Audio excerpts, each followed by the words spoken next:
Ladies and gentlemen, welcome back to the Havoc Hour with me, of course, your host, Reek Havoc, as always. Been a while since we talked some sports, you know what I'm saying? I've been on, a whole bunch of other shows and doing a bunch of other stuff, movie reviews. So we got to get back to it. We got to get back to the basics, you know what I'm saying? We had a crazy weekend. So I had to bring in two of my real specialists for this particular topic. My guy, Mr. 24/7, you know what I'm saying? The brains of Young Kings Wrestling, you know what I'm saying? Mr. Ball Dogs, Year of the Dog, everything like that. My guy, Malik Riggs. What's happening? What's going on, brother? And of course, I brought back my main man from Fight Hound TV, my guy with the spread, Mr. Yves. What's happening, bro? Get this money. Let's take all of FanDuel's money. FanDuel, DraftKings, whoever you bet with, let's take all their money. Yes, sir. Yes, sir. I'm feeling that. So right off the bat, you know what I'm saying? We got to get into the elephant in the room. Saturday night. Listen, that was one of the best fights I've seen in a long time. And I haven't even been a big boxing guy for that long, you know what I'm saying? Because obviously, as we know, the sport's been kind of floundering. But that was one. That was one that really saves the sport, man. But classic. I don't think anybody's shocked by the result. But what happened to Deontay, man? So I've had a whole thing with Deontay because I've been following Deontay for ever now. Like before he was like super big, famous, and all that. I called it in the second fight where I didn't feel like if he didn't fix certain things, he wasn't going to win the second fight, which 100% happened. I remember he was in the Olympics, and I think I've seen a video. I think it was either a knockdown or he was knocked out, and that kind of did something for me there. And then to look at his record and watching his fights, and he was never ever like really hit. Like the first person to really actually land something solid and really see how his jaw was Luis Ortiz, and that was like a crazy moment of that fight where we thought Wilder was going to lose that fight. You know what I mean? And so when I seen the second fight with Fury coming up, and I was like, I don't know, man, if he could touch him, after watching the first fight, I was like, I don't know if he could touch him, man. That's different. If he could walk to that right hand, it's different. So the second fight, it went the way it went. And then this third fight, I was just, I had my reasons for being Team Fury, even though I'm a Deontay fan, but, I've actually got to work with Tyson Fury in this camp. And I was like, yeah, my guy had to get the W, which he did. I mean, but this is a classic fight. I don't think this hinders neither one of their reputations. I mean, like Deontay's reputation at all. Like to have a fight like this, to lose a fight like this is going to be talked about for years to come. You know what I mean? Nice. Yeah, most definitely, man. This was like, the first couple minutes, I'm looking at him. I'm like, okay, he look like he got a strategy here. He looked like he actually know how to box now. And it's like before that round was even over, it was like, damn, he just abandoned the strategy. He was going back to old Deontay. I'm like, what you doing, man? Like, what happened? And he looked kind of tired. And he looked kind of like tired a little bit, Yeah, man. It's hard to break 40 fights of habits. He's had 40 camps plus an amateur career of that style of boxing. And to erase that in one camp is asking a lot. And then to take on the number one heavyweight in the world with those changes is asking. That's a lot. He had a pretty clear game plan, work behind the jab. He was implementing it first couple rounds, and then he just got caught. He got caught in the third round, went back to what he knew, his instincts, and then he caught Fury. That said, I did make a semi-drunk prediction on Fight Hound right before the fight started. I personally thought Fury was going to make this a boring fight. I knew that there's so much money on the line for him. He's probably furious at Anthony Joshua right now, but there's so much money on the line for him because I think he has one or two left. He wants to fill out Wembley with AJ for all the belts, and then just in case he loses that, fill it again for all the belts, and then move on and retire. He's been talking about retiring. He doesn't fight for the money anymore. He talks about donating most of his purse pretty constantly. So like, I don't think he's fighting for the money anymore. I think he's just trying to prove that he's the best heavyweight. But like I said, I agree with that. Like I said earlier this year, I got to shoot a few videos for him, and they were running in Mount Charleston, and I was there, and he had he had Badu Jack with him, and he had a few other guys there, and smaller fighters too, and they were running up this mountain, and they ran for like 4 or 5 miles, right? People are tapping out as they're running. It's cool, tapping out and getting in the car, rolling. Next, they get to their destination. This is when I knew he was kind of different. They get to their destination, and everybody think, all right, cool, everything's over. Because he was behind everybody once everybody finished. Next thing you know, you see him continue running. And he runs for another 2-3 miles. And so I was filming and everything. It was a dope experience because I got to be in his car. I was actually filming in his car. And I was hanging out hanging out the window trying to film at the same time. But yeah, his work ethic and everything you can see about him, even then he was super focused. Even then he was just super focused and locked in. And at the end, it was just he didn't see really nobody. He was shadow boxing in the mountains and just jumping around and looking around and this is before he caught COVID the last time. It was he was ready back then. So, I knew he was coming in pretty different. So yeah, that's true. Plus, I don't want to take anything away from Wilder either. No, it's pretty clear to me he's just the number. Somebody has to be the number 2, and somebody has to be the number 1 heavyweight. Wilder happens to be the number 2. Unless AJ proves something to me, he's number 5, number 4. Usyk to me still is just an undersized, fast heavyweight.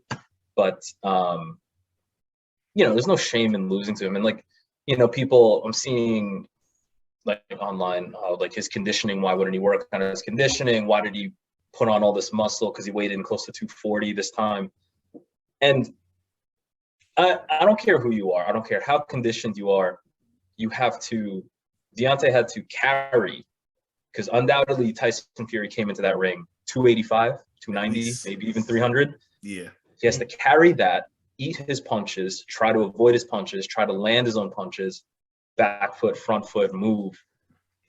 To do that for 11 rounds and get up off the canvas a couple times, he put up a fight. He left it all in the ring. It's just he didn't happen to be victorious this time. But pretty much any other fighter, including AJ, I think Deontay Wilder beats. It's just Fury.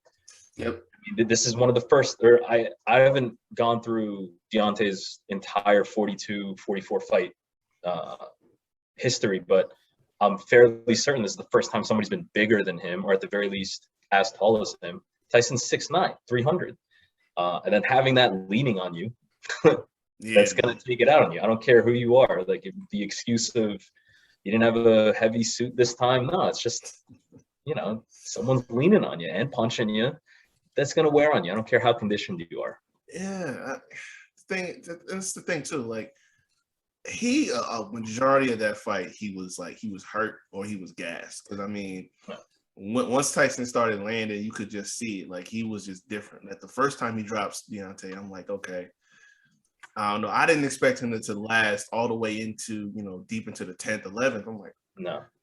Damn. And even then, he was still that's the crazy thing about him. He's still dangerous. He's still, he just lands one of them. He drops Tyson, was it twice in the 4th? Yep. Twice in the 4th, yeah. So I'm man, even then, you can't count this dude. And that's, going back to that point, it's just that one guy that's always going to have your number. Deontay lands those shots on anybody else, they're going to sleep. It's over. But with Tyson, it's listen, I might fall, you might catch me a couple times, but I'm gonna get back up and I'm gonna keep coming at you. You know what I'm saying? So yeah, and big ups to Deontay, because a lot of people don't realize neither. This was he's only went 12 rounds 2 of his fights of his career. You know what I mean? For him to seem like he was tired, but then he kept going and still being dangerous in that 11th round was because even then there were some punches he threw the 10th, 9th round was I forget what round was it when Tyson was like, it looked like he was dazed on his feet. And like he, instead of like grabbing him, he just let him punch him for like the last 10 seconds. And I'm like, man, if you don't move, like, right, you going down again. Yeah, man. Tyson just the type to just dig in and just take some of them shots. Like, man, you bold for that, bro. I got a question though. Do you guys think he owes his older trainer from the second fight an apology? Yes. I think he's warranted in changing because they never corrected anything in his flaws. After that, even that first Luis Ortiz fight, there should have been a discussion with him like, hey, listen, Luis Ortiz is a master boxer. Cubans are always master boxers. And you got clipped pretty hard. That could have been bad. But they never corrected his moving back boxing. His footwork is probably the worst thing that he has. His head movement's not terrible. He could stand to move a little bit more, but his footwork is it's improved to bad, in my opinion. He needs to, I don't know, Malik Scott, like if his current coach did work with him, and if you watch their training videos, he moves like a more fluid boxer when he's working the mitts. It's one camp to have that stick with you after one camp. That's so hard.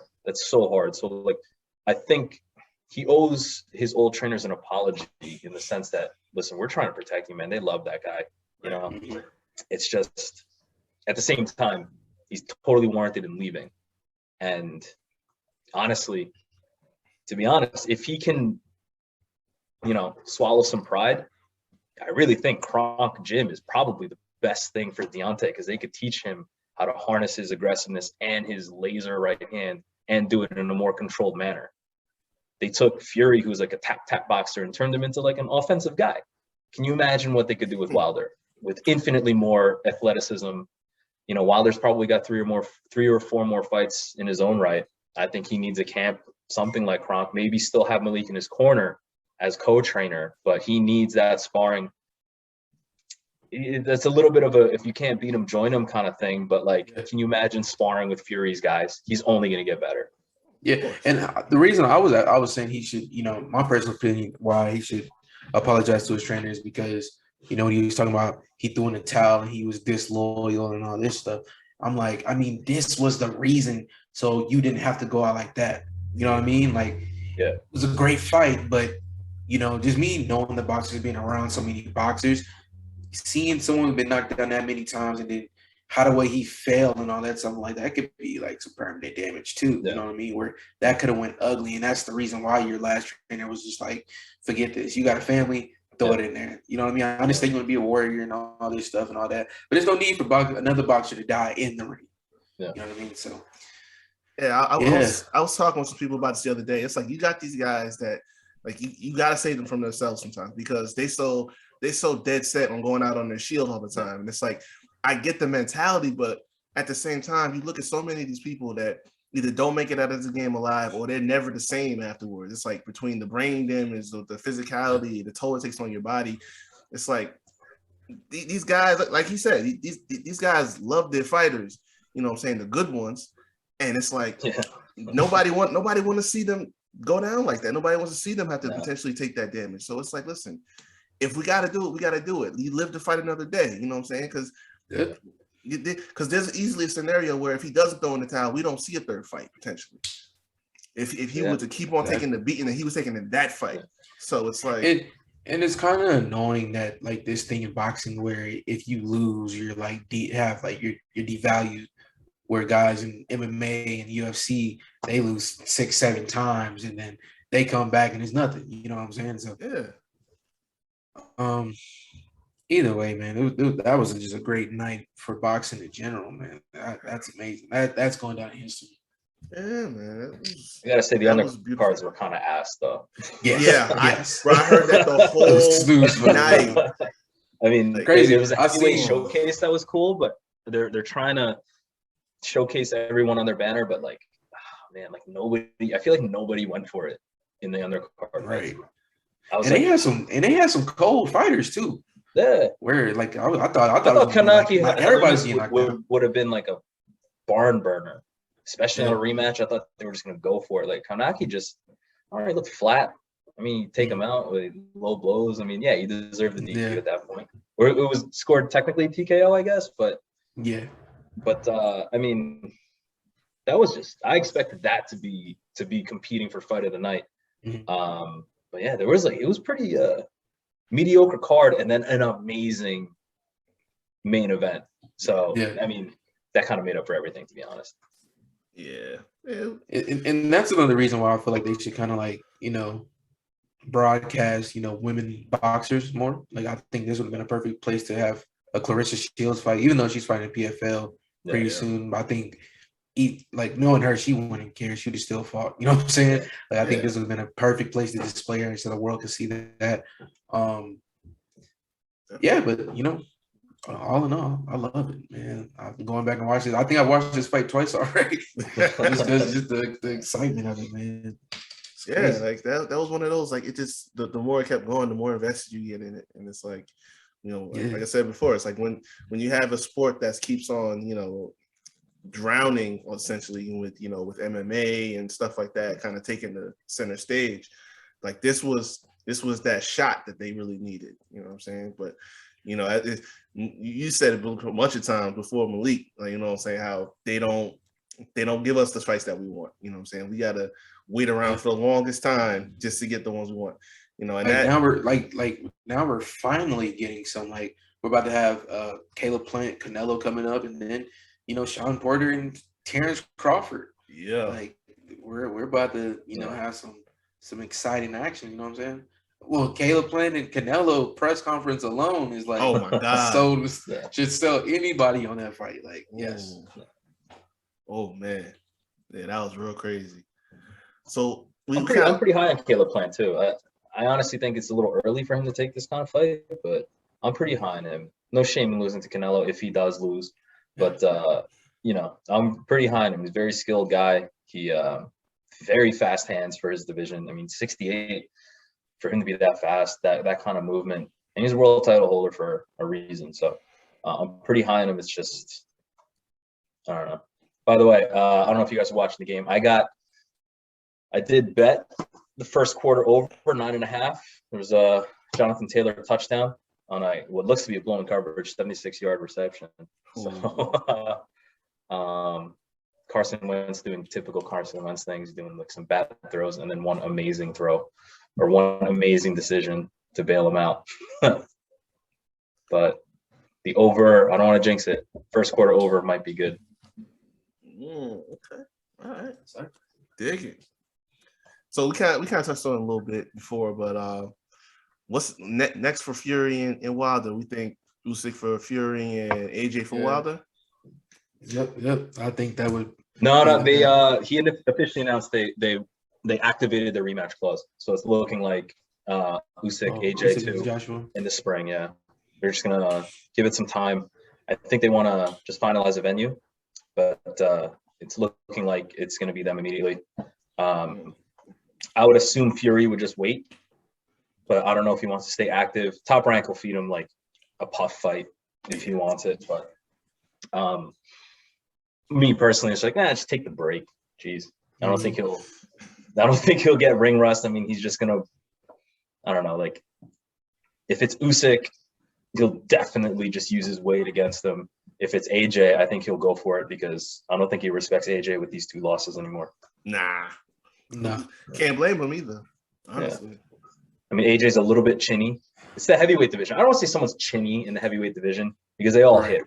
But, I mean, AJ got put down hard by a very old Klitschko. He got rocked by Andy Ruiz. And, I mean, Usyk wobbled him, a cruiserweight. So I don't think Tyson Fury is going to go in there with too much respect for either of them, to be honest. But he's praying AJ wins because he wants that Wembley 80,000. Yeah.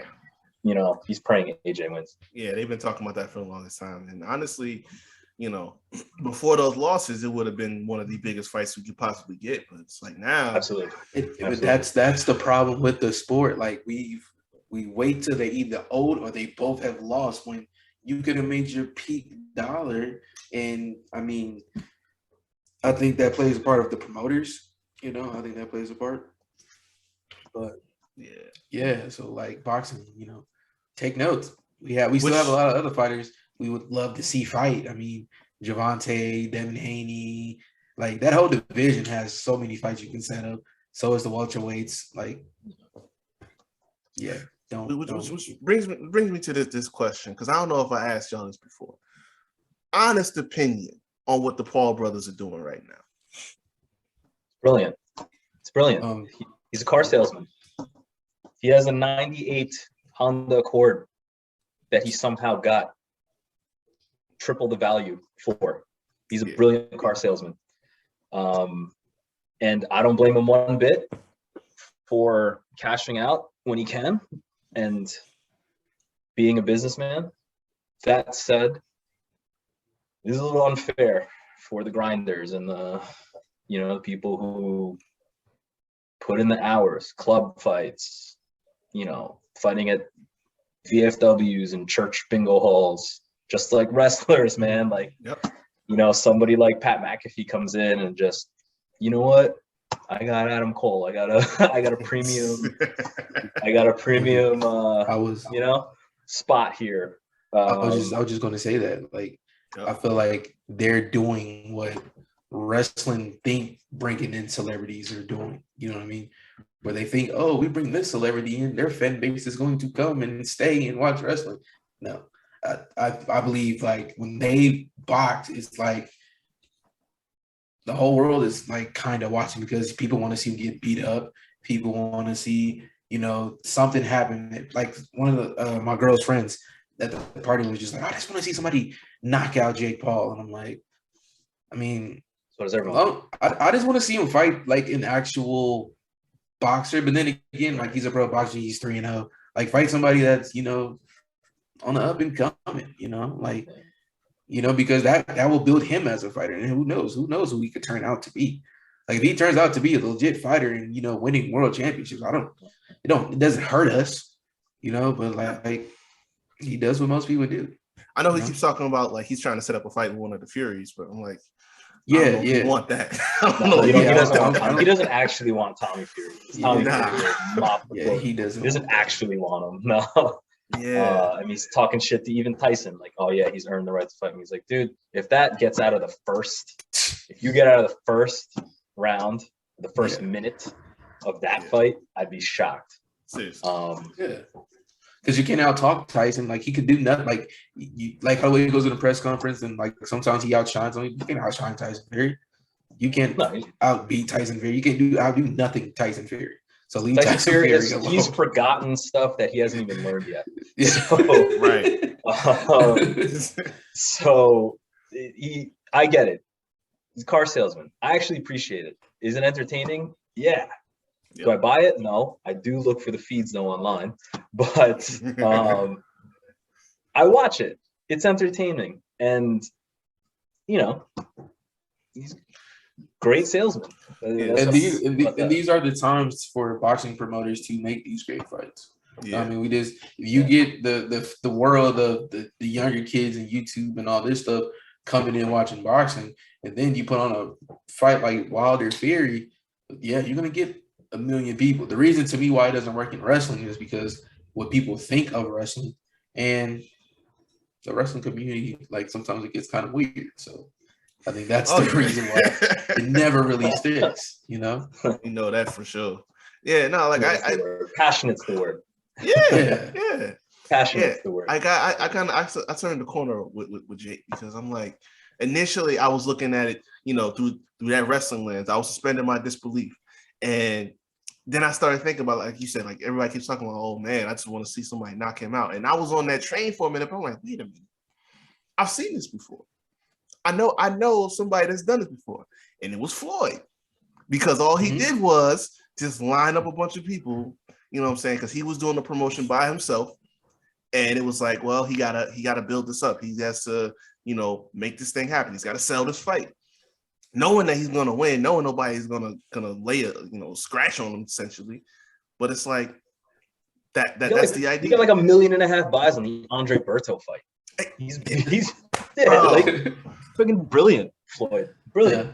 That I must say, but like that's the thing. That's a master promoter right there. And I don't know, Jake must have been taking lessons or something like that, because it's like, man. And I think it really hammered home when he fought Woodley, because I'm like, man, he don't want to smoke with Woodley. Even a washed Woodley could put some work on him. And then when he knocked him back on the ropes, I'm like, oh shit.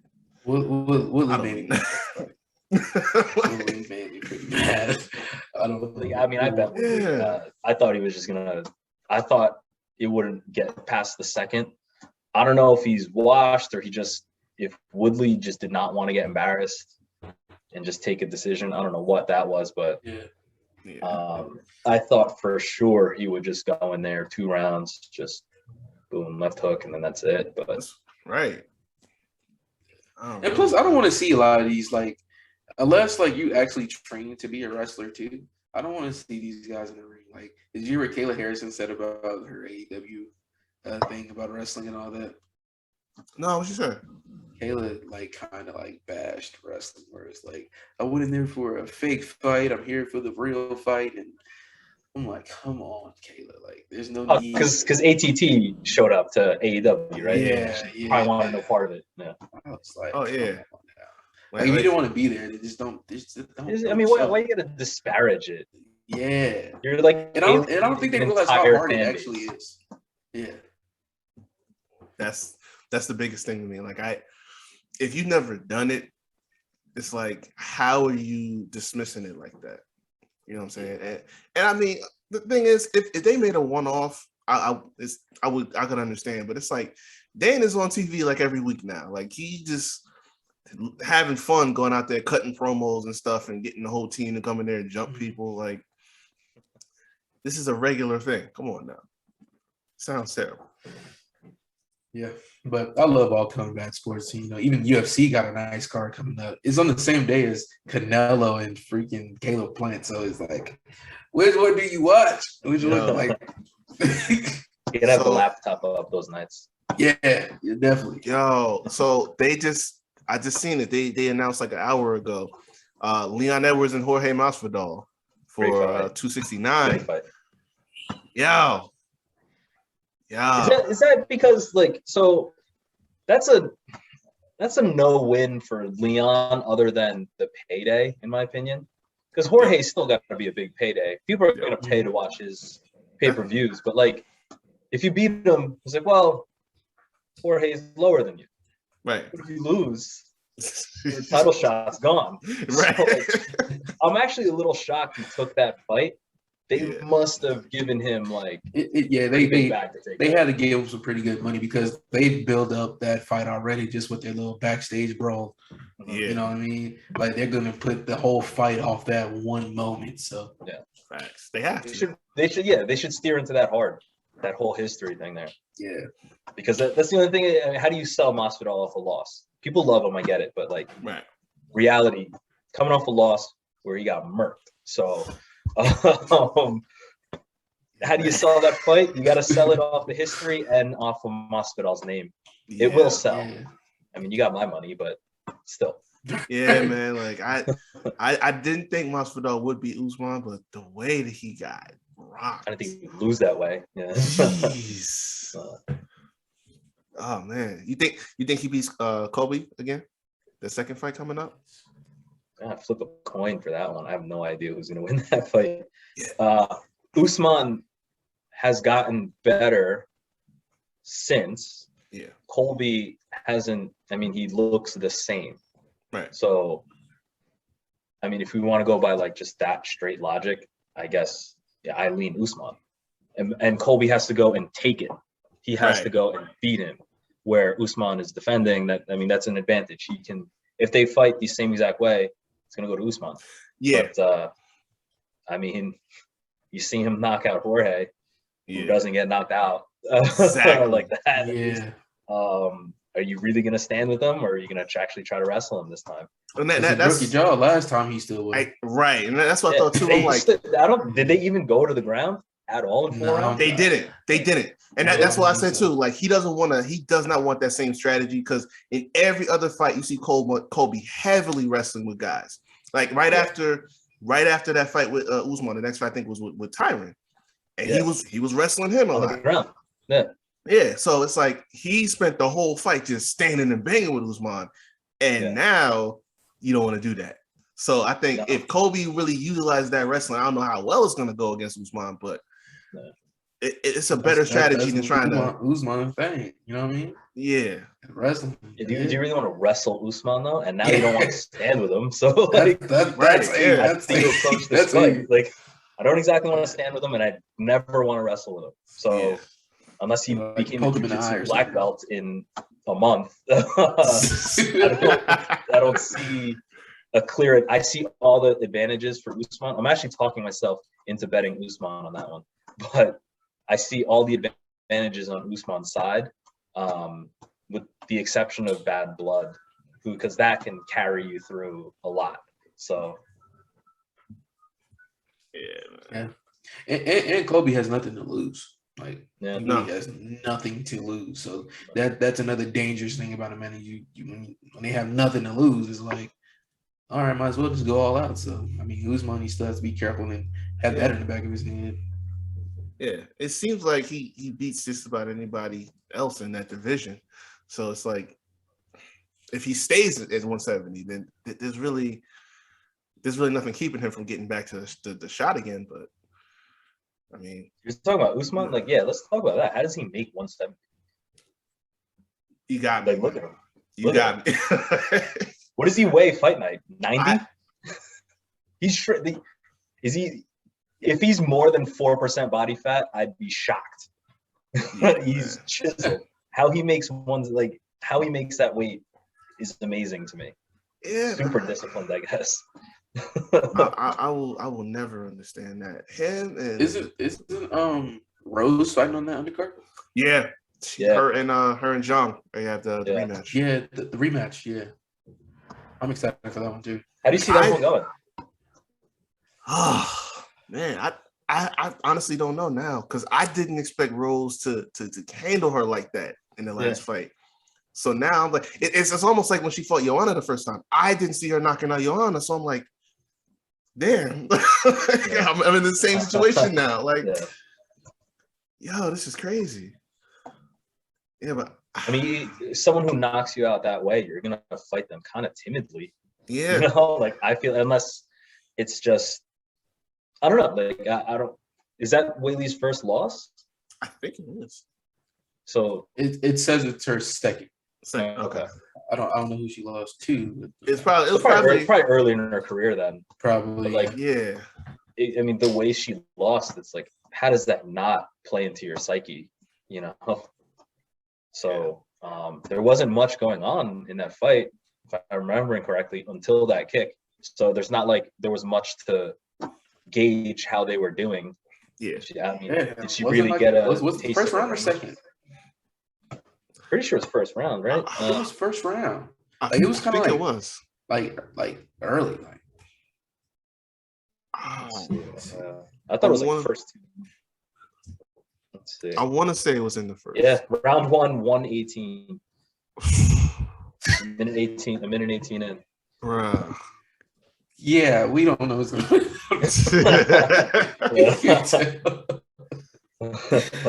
Because like in a minute 18, like neither of them got range. I guess you could argue Rose got the kicking range, I guess, but did Zhang Weili really get Rose's like stand-up range in a minute 18? Maybe.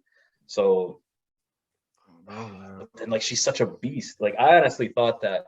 So like when I saw Rose come back and she got kind of like chipped up by Andrade. Yeah. And I was like, whoa, okay, that's a little bit shocking. So like I just assumed based off of that, well, Whaley probably hits harder, so she's gonna probably get dropped.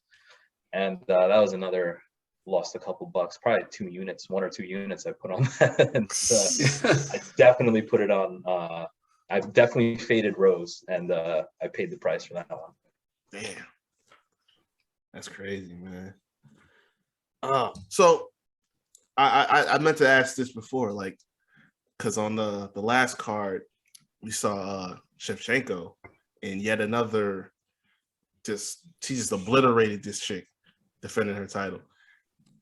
At this point, if she doesn't fight Nunes, what's the point anymore? Like, no, she's not getting any challenges anywhere. Like, this is just formalities when they just sign and dotted line, just get their ass kicked at this point. Like, the only real fight that she or Amanda's ever had like a solid challenge in within the last couple of years has been each other. And they've always ended in like these close split decisions. So it's like, I don't know, man. Does she move up? Go at it again? Like, I don't know. It depends, man. Like, I mean, I think part of that's going to be on Dana. Throw them both money. Throw them money. Be like, you want to do a catch weight fight just to see? No belts on the line. Catch, like, if they're true fighters, they would take it. But it's I mean, for Shevchenko, I think the only move is to move up. Yeah. That's really the only move. There's no way she's moving down. She's like jacked. So, yeah. I am paying attention, by the way.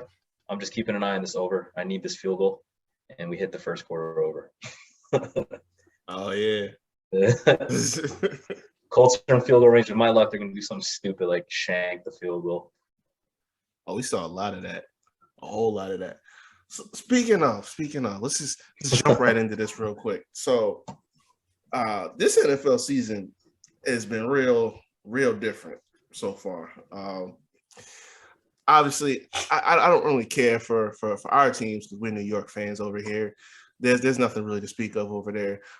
Malik, your Raiders are having an interesting season, and with the way the Chiefs are falling, you know, y'all might be in good shape. I don't know, man. I'm looking at this thing of Vegas teams, and I don't want to say nothing too soon because the Knights, the Aces, and the newly Raiders. The thing with the Knights and the Aces for the past, what's it been, 3-4 years now? Do amazing in regular season. Get to the playoffs, can't get it done.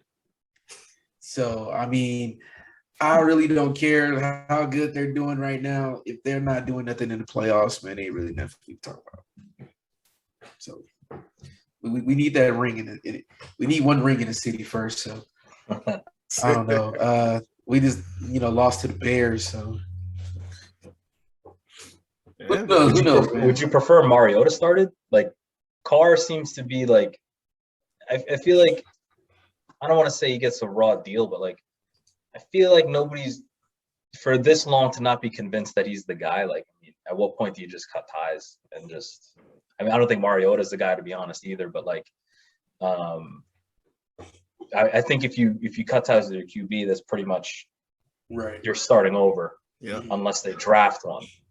And then the coach, this whole email thing, like, he done.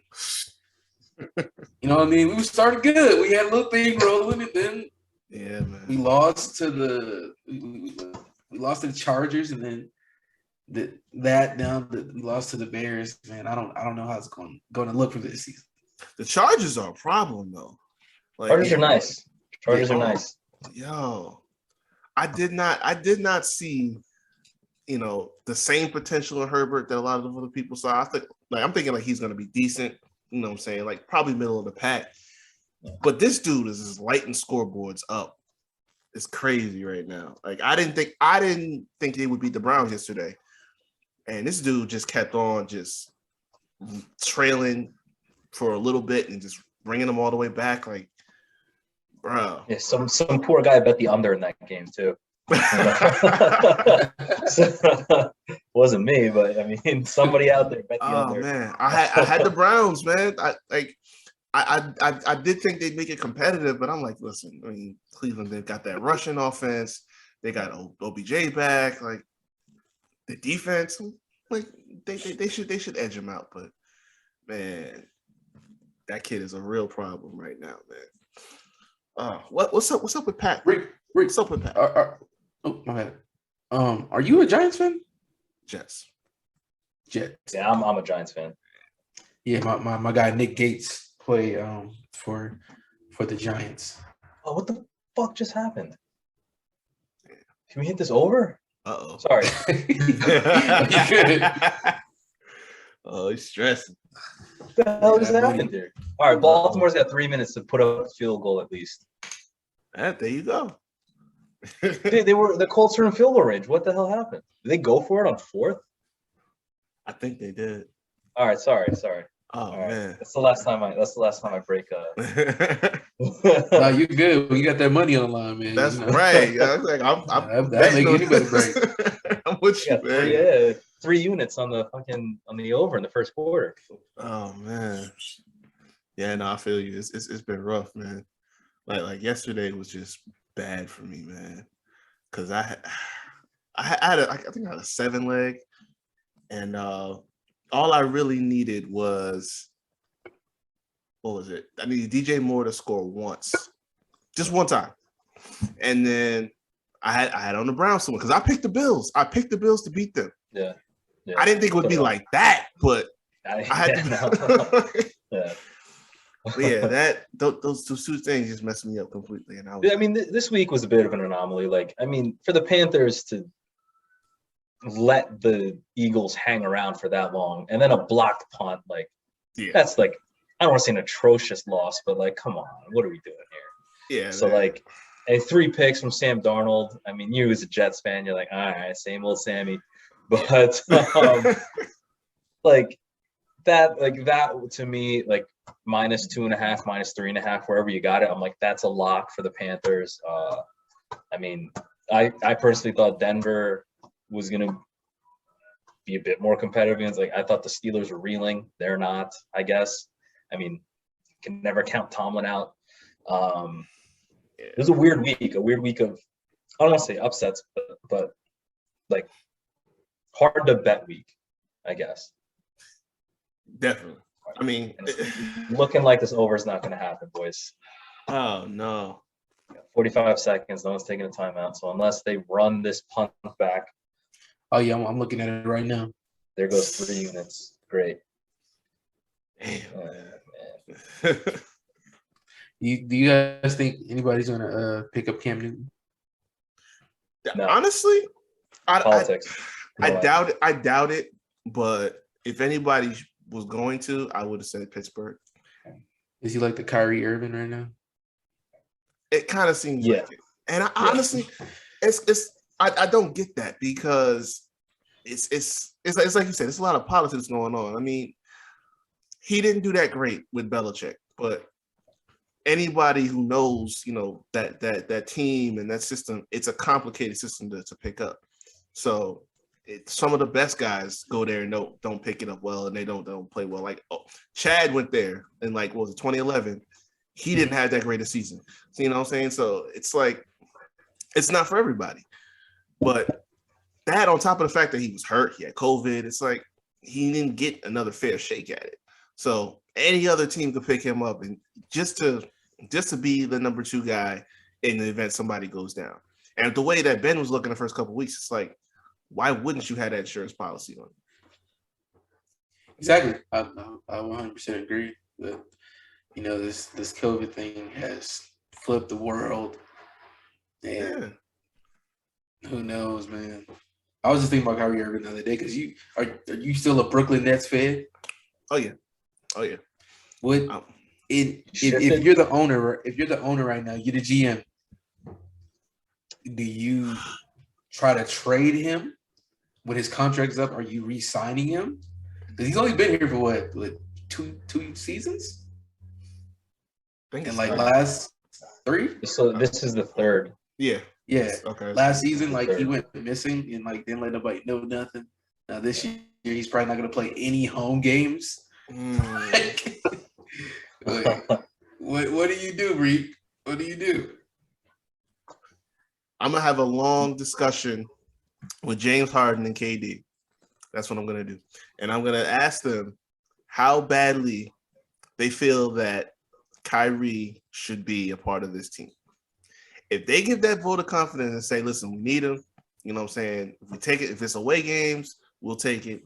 You know what I'm saying? If they tell me that, I'm keeping him. But if they say, listen, we got what we need, you know what I'm saying? It's not going to make a difference one way or another. Yeah, he's a great player, but, you know, we'll be all right. We'll survive.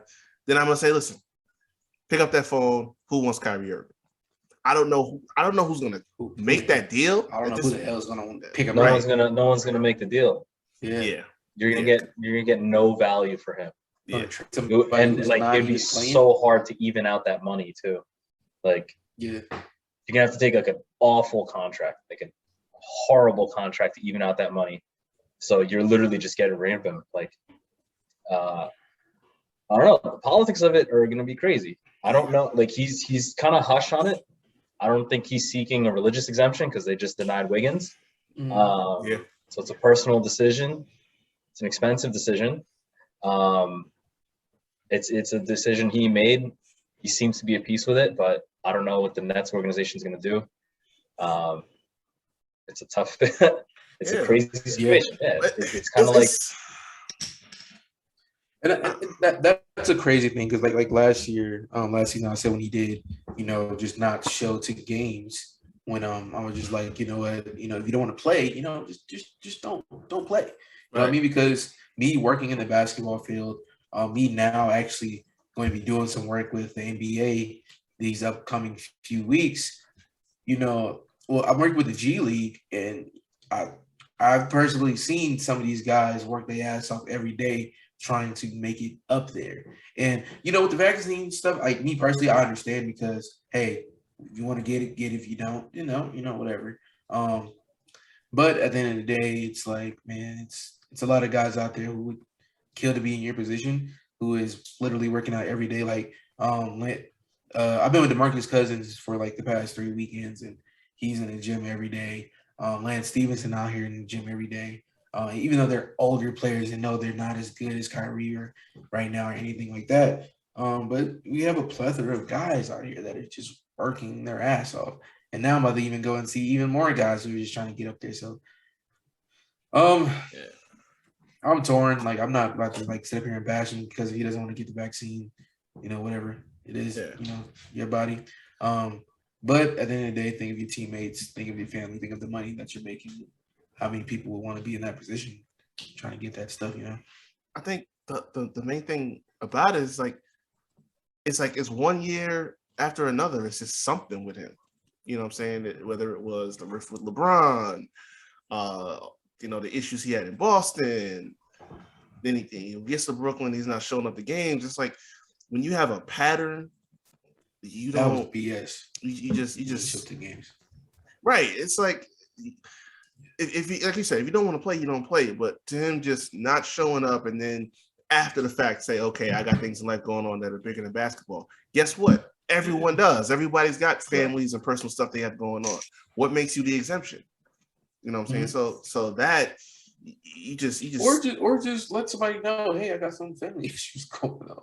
Right. Hey, simple phone call. What are they gonna say? No. Like, but skilled players have long leashes.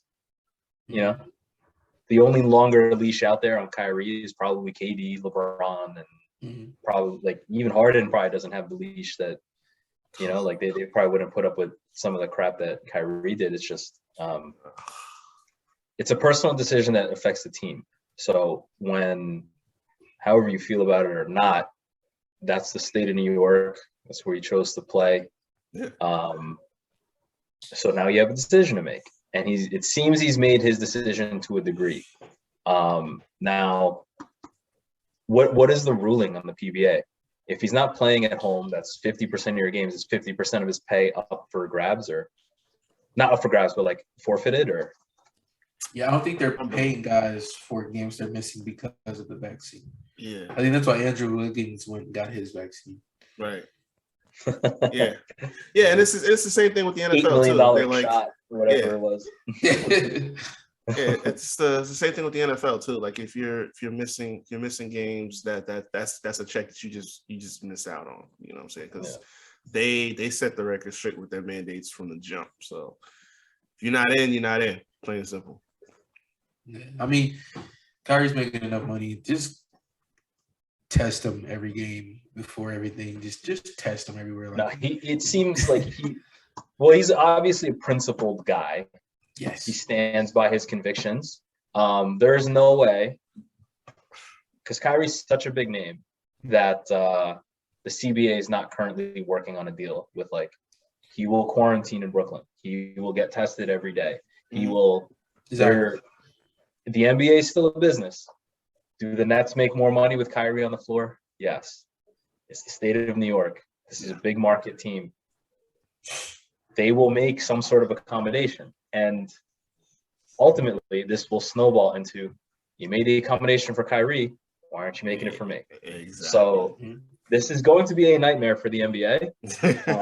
But it's almost too late now. Like, LeBron didn't have the vaccine. They chose to get it. Yeah. But if Wiggins just waited, I feel like he had, even if he just talked to Kyrie, be like, what's going to happen? We need to talk to the PBA. Right. Kyrie's going to set some sort of precedent for players who don't want to get the shot. And I think that's what he's going for. In my opinion, there's no way that you're going to allow a player of his stature not play in home games. The CBA is working on it. They will make some crazy comment. If they have to fly him in a hazmat suit, like the Pope Mobile or whatever, where it's just fully enclosed, they will do it. They will do it. And then however you feel about it or not, we're not here to talk about that. But they will make an accommodation. That's my prediction. He will maybe miss the first 2 home games if they're ironing this out, but he will not miss the whole season's worth of home games. There's just too much money to be had. That's true. They have a preseason game on right now, actually. They're playing Philly. Yeah. You guys got any early favorite picks for the NBA season this year? Unbiased or biased? Nets in 4 is the biased pick. Chicago is looking nice. Sleeper. They're going to sneak in the bottom half of the top 8, so. 6 seed, 7 seed. Lonzo in a, I don't want to say small market because it's still Chicago, in a middling market, has less, will have less pressure. I mean, he didn't have much pressure in New Orleans, but he has a good team around him. DeRozan, a nice vet. I guess Caruso, whatever, he's fine. But like, it's an opportunity, him and Levine, to really, like, take over a team, like as a 1-2 punch, him, DeRozan. Chicago's going to be my sleeper pick. I mean, the East, it's who's beating the Nets, The Bucks? No way. That was a fluke. Nah, I don't. I think they. I don't want to say they peaked, but it's probably drama in Philly. I'd be shocked if they're top 4. Oh my god. Ben Simmons will be dealt by the deadline probably. You think so? If not before, they're saying they're patching this stuff up, but he doesn't want to be there. He's a liability, not liability, but he's not an asset. He's moved out his house and everything. Yeah, his house is empty and everything. He's done. I'm surprised he hasn't been dealt yet. That's what I'm saying. I'll say be done with him. It's not like you're not going to find a suitor for the guy. He can play. He just, it's not, Philly is not the place for him anymore. They've done too much damage on his. I think mentally they've done too much damage to him, because it's like, how do you keep facing that pressure year after year to come back in and say, oh man, they put the ball in my hands in game time, crunch just time decisions, and I can't shoot. You know what I'm saying? So it's like, when you have that and all the high expectations that this team has had for the last several years, you can't keep putting this guy through that. So it's like, let him be. Let him go on his way. I thought for sure he would have been I thought he would either be a Timberwolf or a Warrior by now. Yeah, those are 2 biggest fits. Yeah. I mean, he doesn't need to shoot ever at Golden State. Ever. He is the perfect player. Like, Draymond Green is literally 2 point guards Yeah. He would never have to shoot. I figured Wiggins and I don't know, even out the money, and I figured that was a layup, or D'Angelo Russell. I figured those would have been the two trades that would have happened, but seems like they're trying to work it out. I guess, which is like, is he gonna be a different player just because you guys are talking through it? Like this is who you got. Like this is his like it looks like he's hit his ceiling. So, if Philly wants to ride with that, all right. But I don't. With all that drama, 4 seed maybe. Probably. It's right around there. They keep it consistent. The East is still clearly weaker than the West, but they're growing. I think Miami, yes, let's hanging go. around. We just need to stay healthy. We need to stay healthy. Miami will hang around. Jimmy's such a savage. He'll will them to a 6 seed on just his work ethic alone. And then if the pieces come together, top half of the Eastern Conference, I think. Yeah. The Heat are one of them scary teams that just sneak right up on you, man.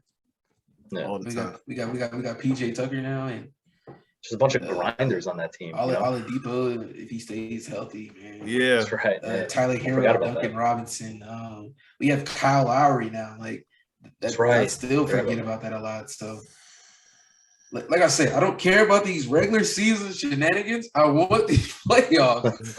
What we do in the playoffs, it doesn't matter. I'm not talking these teams that's just like, is my team going to make it? Well, the Raiders, I get like that. But like when it comes to the Aces, the Knights, and since we don't have an NBA team yet, I'm still a Heat fan. Yeah, let's get in these playoffs and do something. We lost, for the past 2 seasons, we've lost to the NBA champions. So. That's true. That's a great way of looking at it, actually. Yeah. Let's try to get our way back. That's a fact. But the Lakers, y'all looking very 04-ish right now. Looking very 04-ish right now. So, what version of Russ are they gonna get?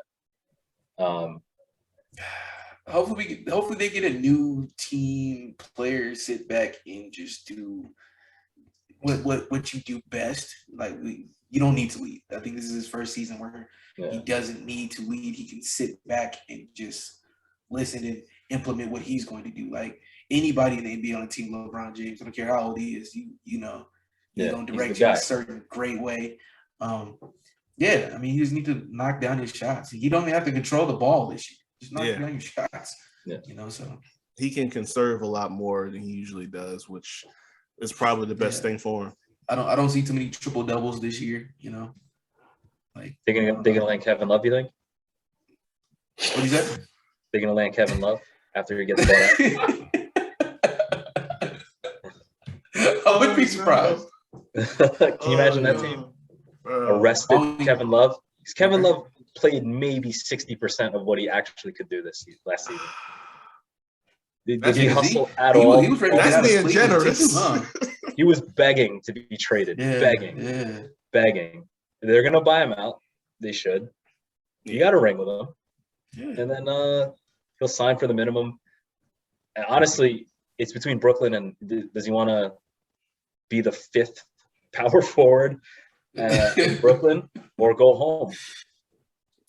Go to the West. He's a UCLA kid, and it's the Lakers. They have just there was that statistic out there that the Nets 70 whatever percent to win, and the Lakers are only 18. I'm like, that's way too low. That's way too low. I thought Lakers would have been at least 30, 40, coming up on 50% to win. Anthony Davis, LeBron James, Russell Westbrook. I don't care that they're older. Yeah, that's as good a 3 as anyone has in the league. Easily. Yeah, people are bugging, man. They got Carmelo too. That's right. I forgot about that. They got Carmelo, Dwight Howard, Malik Monk.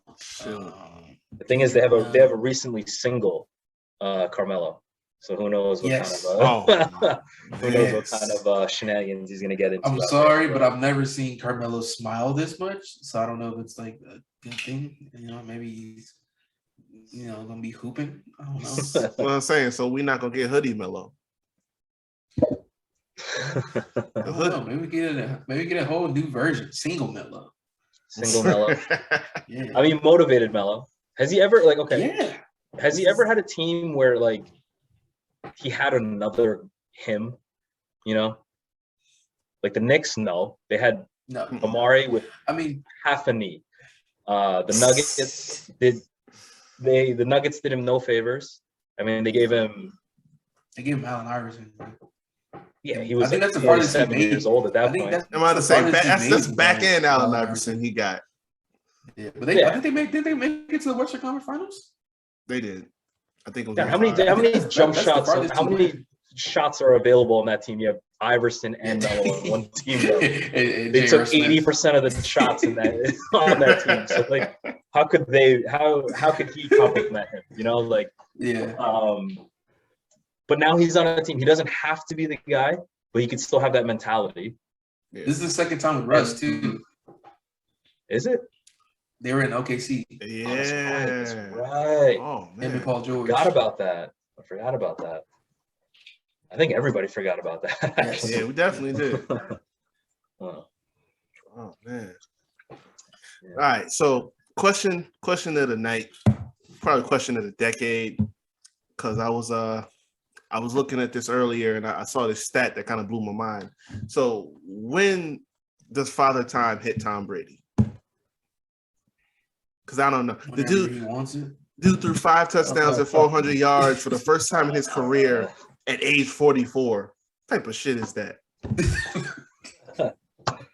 I was actually talking to my friends about this. I don't know if this is like a hot take or whatever, but I wouldn't be shocked if he plays for Tampa Bay for another like year or two, and he'll have a better affinity for that team than he does the Patriots, just because of how they treated him. He said, go get me these guys, go sign these guys, and go draft Tristan Wirfs. And they did. And then look what happened. Whereas in New England, he's pretty much pieced together what they gave him. And Gronk. I will say, like, they gave him Gronk, they gave him Randy Moss, but like, for the most of his career, like, Julian Edelman was a converted quarterback. So he made the most of what he had, and he still got him rings. So I wouldn't be shocked if he, realistically, he's going to play till 50. I seriously doubt that. But I mean, he's got obviously high-level ball this year and at least next year, in my opinion. I don't think Father Time's coming for him in at least 2 years. Yeah, it sounds like he has his career after football already. Him and LeBron should both become GMs. Like, put together some teams. You know what I mean? Like, to become some GMs, man.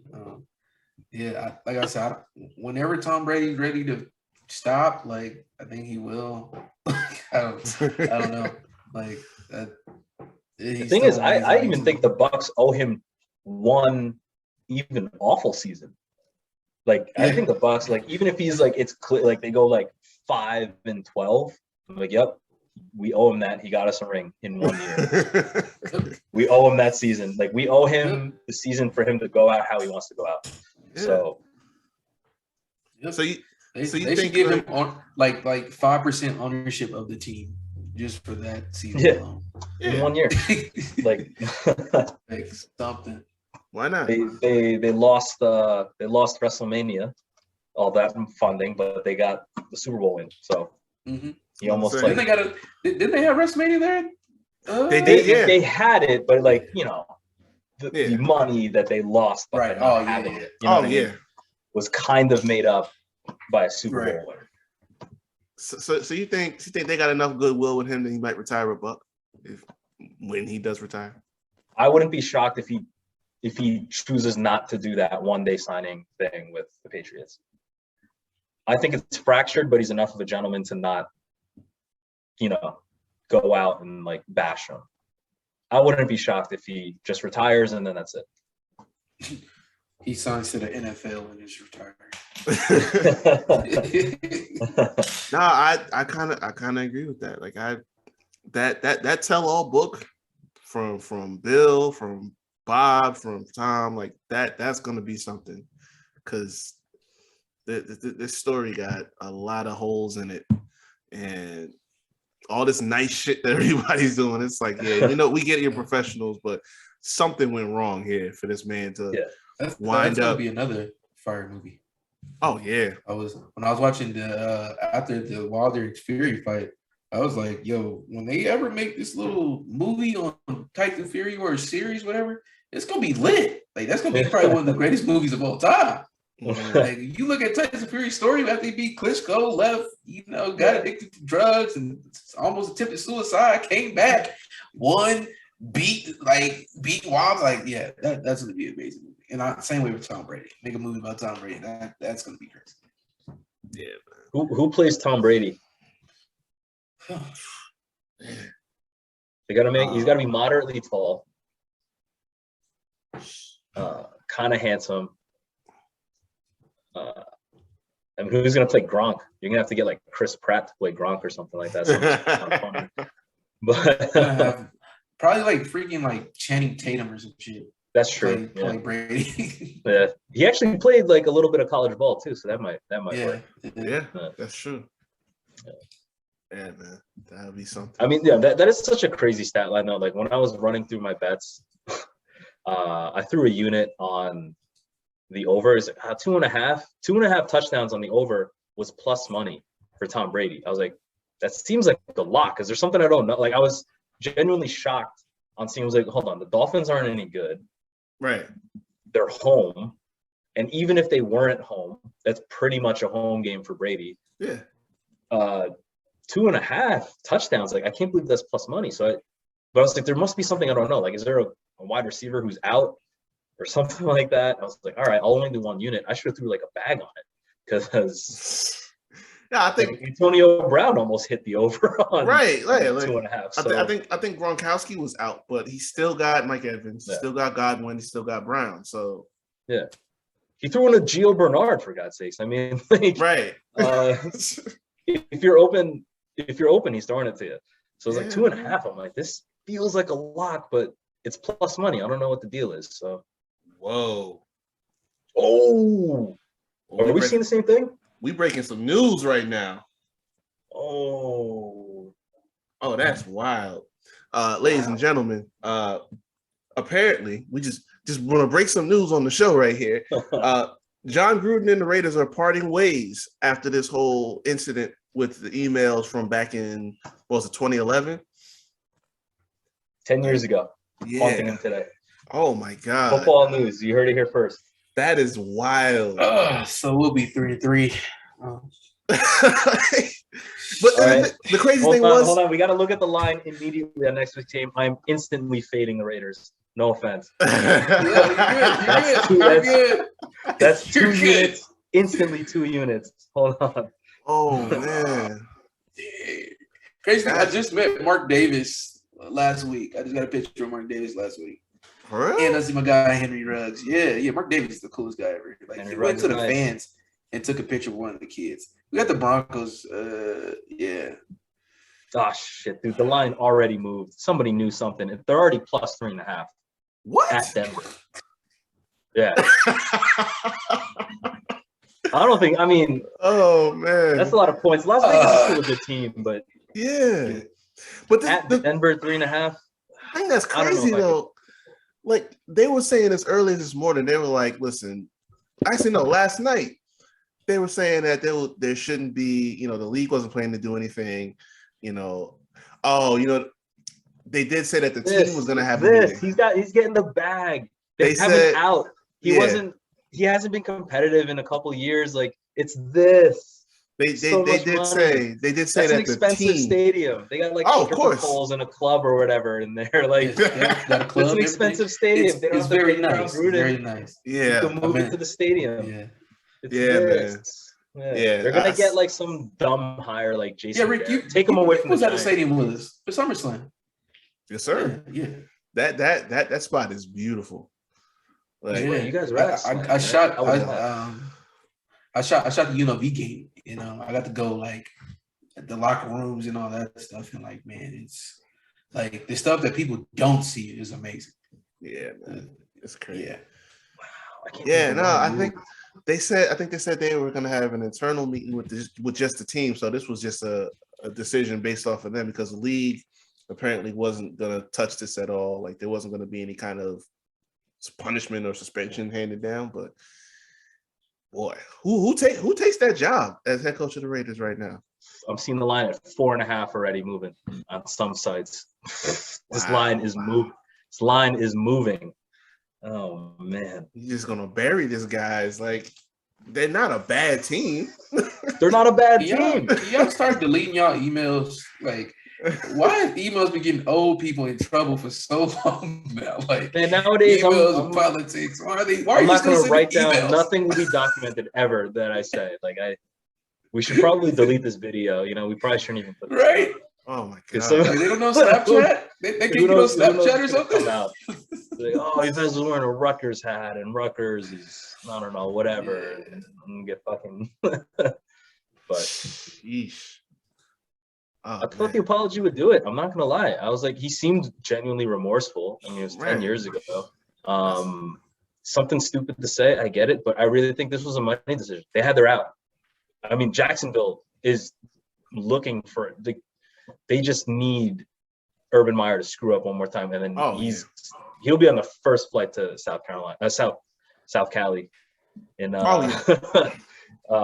that job he said he was never gonna take. Yeah, the cons are looking like, you know, we got AEW checks that we got to write here. No more. We don't really have to write Urban Meyer a check anymore. Yeah, that's a big check for 0-5. You know, right? You know what I'm saying? Like if all you were gonna do was help Trevor Lawrence along, then we could have gotten anybody. Right? Could have gotten anybody. And to be honest, like I don't think his style of offense is benefiting Trevor Lawrence anyway. No. So, I mean, Jacksonville's not a good team, but yeah, you know. And I was never worried about Trevor Lawrence. I didn't think he was the best quarterback in the draft, but I'm like he's gonna be fine going in there. But it's just the way that this offense is structured is not working for him. I think if 2 seconds, nothing guys. else, I'll be right back. I got you. Yeah, I think if nothing else, that would be a better situation for Gruden, because I mean, and the Raiders cut that man $100 million. I forgot about that. So yeah, that probably definitely was a money move. It's tragic, man. Damn. It was looking very promising these first 3 games. Then we lost to the Chargers. It was like, Then we lose to the Bears. Then that happens. Then we lose to the Bears. It's like, okay. Now he's fired. It's like, oh shit. Yeah, man. Like, man, all right. Who's going up in college? Let's get ready for this draft. I didn't think they was gonna lose to the Bears either. That is crazy. But you know, I don't know how much of a hand Mark Davis had in let him go. Mark Davis is very for the people, so it might have played a fact of how fans reacted to it and all that stuff. Like I've tried to stay away from it like completely because I don't need to mess up my mental health at all, being upset and all this stuff about our season. So. Because me, I believe in people can grow, but some people don't. So yeah, man. Shit, it's crazy stuff. Well, I'm genuinely shocked, man. They chose to just let him go. Like, who's their? Did they announce an interim? I don't think so. So we would just assume one of the coordinators would get it, right? Yeah, probably. All right, let's look at their. All right, so at least they gave him the courtesy of saying that he's resigning. Yeah. So they gave him that courtesy. Let's see.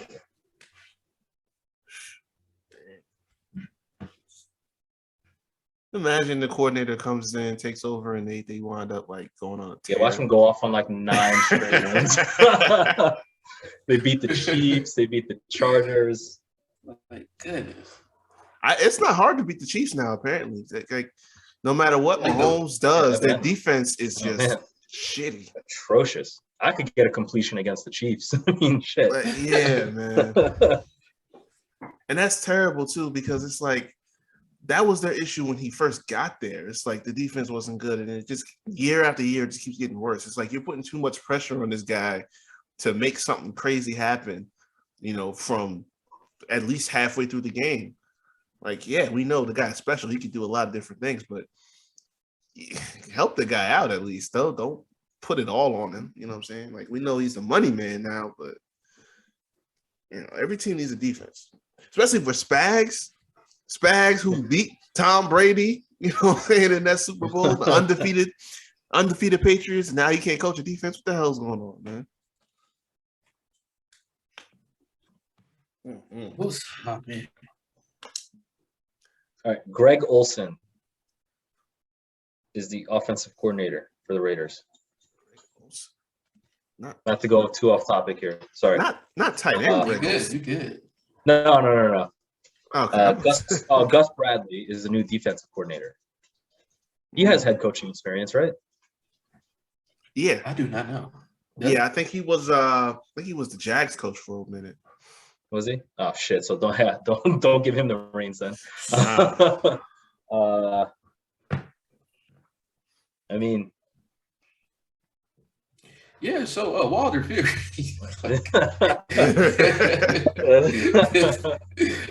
It's raining outside. It's Giants, outside. Jets, Raiders now. My goodness. You're not having a good night, man. You're not having a good night in the city. No, man. Like I don't know if you guys I've been seeing me look out my window. Like the wind has been knocking at my window, and it's all raining and stuff now. Then it can't. I think it's his fault. It's John's fault for this bad weather today. John, you and your BS from 11 years ago that made today a pretty bad day. Man, God's crying on Las Vegas. Yeah, our team. Go on. That's a damn shame. Well, listen, I appreciate y'all for jumping on the show. You know what I'm saying? Some damn good discussion. I'm glad I brought y'all on here. Before we get up out of here, you guys plug your socials, let the people know where to find you, what you guys are doing. Whoever wants to go first. Find me at Malik.lv on Instagram, Malik SYP on Twitter. I'm barely on Twitter, so that's really not useful. I don't know, man. I'm about to be out of town. I actually leave on Wednesday, then come back, then I'll leave again for 2 weeks to, go work, do some stuff with the G League. So, Rick, I don't know when the next time we'll be on our podcast. Probably once I get back, which is in a month. So that might be the next time I get back. But yeah, man, thank you for having me on the show, man. I'm happy I got to come and talk about this Fury Wilder fight and hear this bad news. So yeah. Yeah, I don't often get to break news on the show. You know what I'm saying? So that's pretty dope. And I'm Yves with FightHound.tv on Instagram. We cover mostly boxing and MMA, but I don't know. We may be branching out into a little bit of light sports betting, a little bit of that. Right now, the bet I feel most confident about right now, even though it's heading into the second half, Latavius Murray anytime touchdown, and Sammy Watkins over 40 yards, 40.5 actually, so he needs 41 yards. But most important thing out there, be responsible with your units. Do not go over your unit threshold. We do not unit shame here at FightHound.tv. All right. Be responsible with your units. Be responsible with your money. If you're willing to lose it, you should be betting it. If you're not willing to lose it, you should be putting that in savings. And that's about it. It's free game, people. You only gonna get it here. Y'all can find me at RickHavoc24 on Instagram and on Twitter. You can find the show on Spotify, Anchor, Google Play, wherever you listen to your podcast. If you're looking for the video version, check it out on YouTube with all the rest of the stuff. Got some more movie reviews coming up. I got some stuff I'm getting ready to shoot at the end of the week, and another series that we're going to be jumping into. So keep an eye out for that. I'm going to get this up probably within the next 2 days or so. So hope you guys enjoy. If you made it this far, we didn't really go too long, so that's good. But for my guests, once again, thank y'all for jumping on. I appreciate y'all. This has been the Havoc Hour. I'm Enrique Havoc. Thanks for listening. We'll see y'all another time.